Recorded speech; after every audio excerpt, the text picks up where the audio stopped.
Hello, writers. Come write with me. My name is Mykela Greenwood. I create worlds for mind adventures. Welcome to my channel, Write with Mykela. Don't forget to like and subscribe and hit the bell so you can go on this journey with me. Today is Tuesday, and today we are going to discuss a term and then after the term, we are going to add to your story that started with the setting. All writings shared on the channel are copyright protected. So when you are finished writing, don't forget to send your writings to writewithmykela@gmail.com. The term we are going to discuss first is lackadaisical. First, lackadaisical means lacking enthusiasm and determination or carelessly lazy. A lackadaisical person does not show much interest or vigor in what they do or in the task at hand. When you have a lackadaisical person or a person who takes a lackadaisical approach, he or she can jeopardize the success of a project or a mission because he or she is listless or doing things half-heartedly. Some synonyms, now these are words that kind of mean the same thing, are apathetic, half-hearted, laid back, lazy, lethargic, listless, and passive. Some antonyms, and antonyms are the opposite meaning, like hot and cold.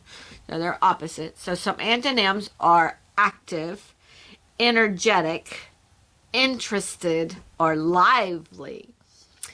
Now, we touched on lazy when we looked at sins and virtues in season 2, episode 23.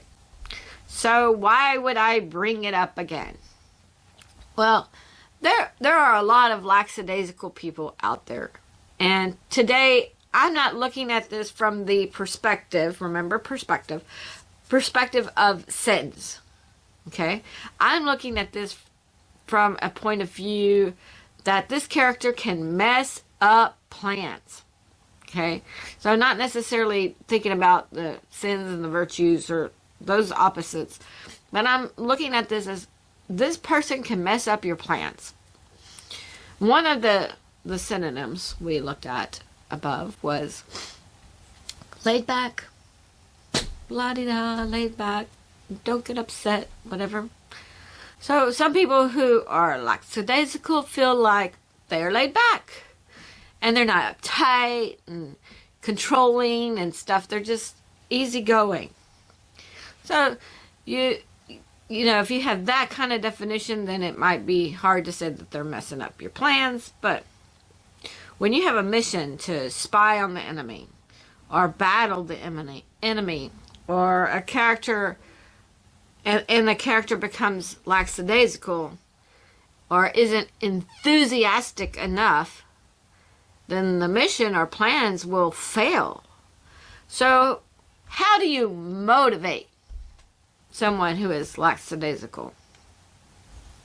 They think that they're laid back, they don't see any need to get in a hurry or anything, then, well, you know, how do you motivate them? This is a character that you cannot depend on. Of course, in our stories, there's an inner struggle. You have the growth of the person needs to come about, and that's the inner struggle. So a character may have these tendencies, but then they know everyone is depending on him or her, and in the end they come through.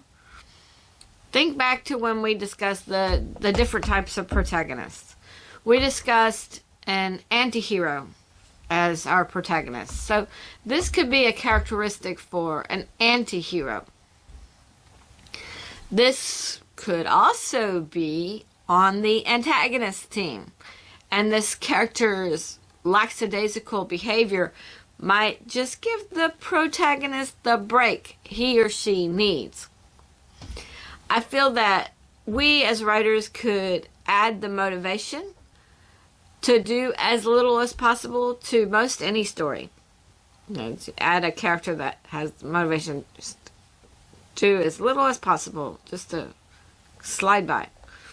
And sometimes it is very much easier just to kind of duck your head and keep going and hope the antagonist does not notice you. And it's a lot easier to do that than it is to get involved. Sometimes getting involved can be a little scary. In these situations, what we're writing about here, these creative stories that we've made, it can be a little scary to get involved. So, think of Tahia. In the beginning, she was just curious about the special place in the woods. So that was her motivation to go check things out. And then she knew the people had part of her name. Now, you may not think of her as lackadaisical, because I certainly don't. But she didn't go to the meeting to become the leader. She was trying not to let the soldiers or the king discover her. And this is true in a lot of cases. So you have to decide if your character has any curiosity, like Tahia had. Or if they just want to stay in their home and not go out to investigate things. How easy would it have been for Tahia to stay in her home? There's woodsmen's coming in and they're patrolling, and I don't want to get caught even though I have invisibility. I don't need to go out today. I've been out the last couple of days. I have what I need to eat. How easy would it have been for her to stay at home and not check things out? Pretty easy. Of course, later, when the soldiers knocked on her door and found her with no parents, that would have spelled a lot of trouble for her, because if she hadn't gone to the meeting and she hadn't identified herself or shown herself, then Raisler wouldn't have come and been there to take on the father's face or what have you. So if she had been lackadaisical, and she just like, I've got what I need. I don't need to go check this out. I don't need to get involved. If she had been lackadaisical and not done anything, then she could have been in a lot worse trouble when the soldiers knocked on her door, or the one soldier knocked on her door. So you see, this could kind of mess things up for plans or people or things. And if we had done that in the story, and I could have, because I'm the writer, I'm the creator, I could have done that in the story, then the story would have taken a very different direction. It would have gone like, Tahia may have been arrested because how could she live without parents, and she must be a witch, and they may have, tried to burn her at stake, and then the people would have had to try to rescue her, not knowing her powers or whatever. So the story would have gone a wholly different direction if she had been a little bit lackadaisical and not curious. So what is it that makes your character get up and act? Is there some motivation to act? And there is usually some self-preservation motivation in a lot of us. So, but that wasn't there for Tahia. She didn't go check these people out so that she could survive. She just was curious. So what was her motivation to get up and act? If you have a character that is lackadaisical, what enables them to turn their head and not do what they ultimately need to do? What makes them turn their head and not look at things and not get involved? What enables them to be lackadaisical? Leave a comment on a person you know that is lackadaisical. You don't need to leave names, like, oh, Johnny is this way. You can say, there's a guy that I know, or there's a girl that I know. And you don't have to tell their name, but tell what they don't do or they aren't motivated to do. And tell about how the people around this person handle it. Do people around this person enable the behavior? Is this person seriously depressed and needing therapy? So and you're supposed to observe people around you. So this is part of the assignment of the channel, always just to look around and observe things. I see a lot of lackadaisical people in bathrooms. They just drop the paper towel on the floor instead of in the trash. Some of them do this because they don't want to use, because they do want to use the paper towel to open the door, and then they can't reach the trash, so they just drop it on the floor right there at the door. Others, now get this one. This is a very different perspective here. Others say that dropping the trash on the floor ensures that the maid has work to do and keeps her job. I'm like, what? That doesn't make sense to me. In the first situation, it doesn't make sense because there's always another trash can. If you gotta open this door and then you can put it in another trash can. The second reason, the maid has to replace the paper towels and she has to replace the toilet paper that we use. So I'm like scratching my head. Idiom alert, idiom alert. I don't know if y'all remember idioms. Anyway. Okay, now let's turn to our story that we started with a setting. This season, it was season 3.1, which is what we're in, and it was episode 17. We had thick fog settling around some trees, a full moon, some mist coming in, and then I left it wide open from there. I don't know if your character made it to his or her destination, or if your character got lost. I don't know if your character enjoyed running in the rain, or if he or she was stuck, like my character. Your instructions are simply to continue. So, if your character made it home, then what was next? Is your character lost? And if your character is lost, what is next? Have fun. I will post the setting below. Just click the more. And if you want to start again with the setting and do a whole new thing, that is also fine. You don't have to continue with what you had before. You can just start a new one. So pause the video, write, and then come back, and I will read what I added to this story.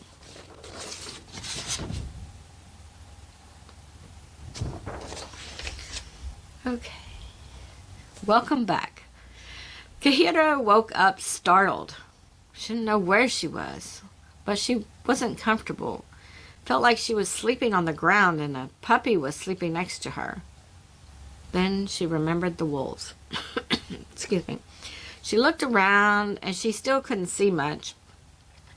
She eased away from the baby wolf so that she didn't wake him, and she made her way to the entrance of the cave.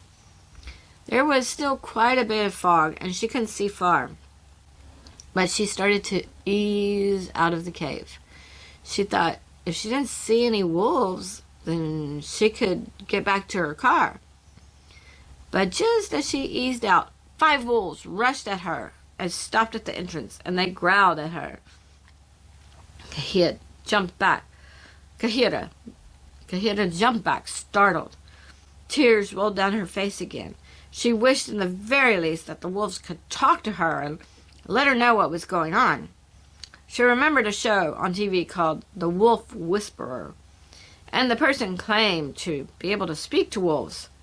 Kahira never put any stock in the show and had never watched it, but if there was any truth to it, she wished she could talk to the wolves now.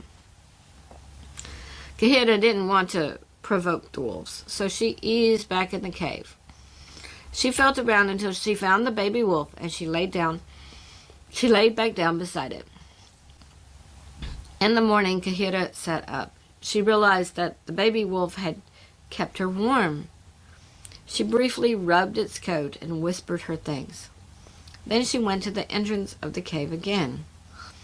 Outside, the sun was spreading its rays between the trees as it was rising, and the wolves looked asleep in various places. Kahira stood up, and then she debated on whether or not she should try to leave. She pulled out her cell phone, and she still didn't have any signal. She slid her phone back in her pocket. Then several wolves raised their heads and looked around. Several more wolves walked closer to the cave, and Kahira could tell that they were injured. Kahira moved to the side and let the wolves enter, and then an extra large wolf stood before her. Kahira looked in the wolf's eyes. "I wish you could speak to me and tell me what happened." "Many things happened," stated the wolf. "I can't explain them all. I'm told your car is too damaged to work again, but we can escort you to it. If we see more humans, we will stay out of sight." Kahira opened her mouth to speak, but she didn't know what to say. One part of her told her that she just imagined the wolf talking. But Kahira agreed to let the wolves escort her back to her car, and then she thought she would head towards the last gas station and see if she could borrow a phone. 5 wolves walked with her back to her car, and Kahira didn't think she would get in to start it or back it up onto the road because there was too much damage. And she didn't think she could move her husband's body out of the way to get in the driver's seat. The wolves just looked at her. Kahira told them she would just walk to the gas station and get some help. But as she headed back the way her and her husband drove, the wolves walked with her. Kahira didn't know what to think about that. It was almost as if the wolves were keeping a vigilance over her. After she walked a while, she started doing some math in her head. She knew the road had a speed limit of 50 miles per hour, but it also had a lot of curves, and where the curves were, the speed was reduced down to 20 miles an hour. If they had driven 50 miles an hour the entire time, then she would be around 75 miles away from the gas station. And she only walked around 2.5 to 3 miles an hour when she had on her walking shoes. She sighed. It would be a long walk. So when she got to the curve, she cut across them as much as she could. It was well past dark when she finally saw the lights of the gas station. Kahira broke into a run and ran inside.